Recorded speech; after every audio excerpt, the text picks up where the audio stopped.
Good morning, class. In previous session, we have studied about chapter 4, that is atoms, molecules and radicals. Now let us quickly recap what all we have studied in previous session. We have studied about atoms. So now what is an atom? Atom is an smallest part of element. What else we can say? Atom is indivisible part, that means it cannot be further divided. Then atom cannot exist independently. Then atom is a building block of matter, and then atom takes part in chemical reaction. So now these are the points which are related to atoms. Now next is molecule. So now here we can say that atom forms molecule and molecule forms element, or we can say matter. Then further we have studied that mass of element on dividing, or we can say keep dividing, will finally give indivisible part, and that will have all the properties of element. So what we can say, when we are dividing a element, it will be divided finally into small parts, that is atom, and all the atoms will show the properties of element. Next comes valency. So what is valency? Valency is a combining capacity of an element with another element.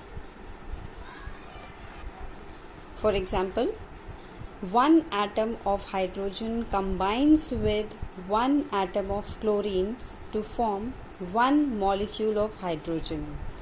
In equation form, what we can say? H is for hydrogen plus Cl is for chlorine. So one atom of hydrogen is joining with one atom of chlorine, and this results in one molecule of hydrogen chloride.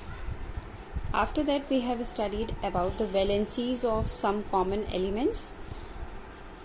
So elements are showing some of the common valencies, that is monovalent, divalent, trivalent, tetravalent. So in monovalent, how many elements are coming?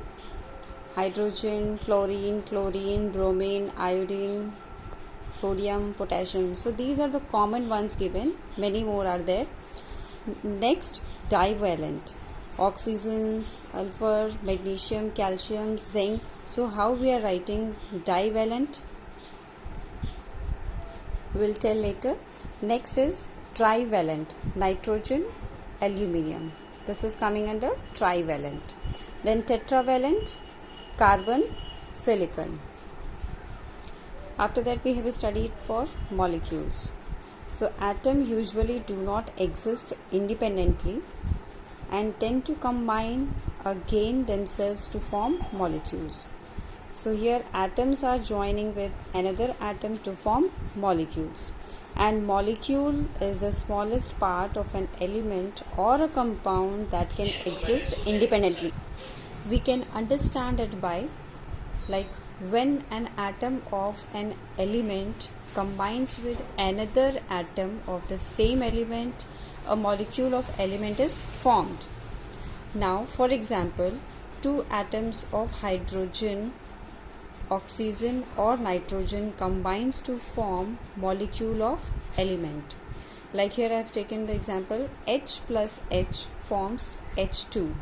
So this is the molecule form of hydrogen. But a molecule of noble gas like helium, neon, krypton, argon and xenon contains only one atom of element. So why this is happening? These noble gases are existing independently as they are stable in their nature, and they are not combining with any other element for their existence. They can exist independently. After that, we have studied molecules are represented by formulae, and for elements are represented by symbol. And this formula is helping us to find out the number of atoms present in a molecule. We can understand by taking the example, like I have written here the formula of hydrogen H2, formula of carbon dioxide CO2. So what does this represent? So a formula directly gives the number of atoms. So here H2 is directly giving the number of atoms of the same, or here if I have taken the different, like carbon and oxygen, here they are different elements, different. So now the formula is representing as CO2, that means 1 carbon and 2 of oxygen. Now let's see what is atomicity. The number of atoms contained in a molecule of an element or a compound is called its atomicity. Let's quickly recap the table of atomicities: monoatomic, diatomic, triatomic, tetraatomic and octaatomic. So here in monoatomic, the noble gases names you can see: helium, neon, argon, krypton and xenon. So these are monoatomic. Next is diatomic: hydrogen, nitrogen, oxygen, fluorine, bromine, iodine. And in triatomic, ozone, that is O3. Then tetraatomic, like it's given P4. In octaatomic, it's given S8. So the atomicity of phosphorus is 4 and of sulfur is 8. A molecule having the atomicity greater than 2 is known as polyatomic molecule. So here O3, P4, S8 will be the polyatomic molecules.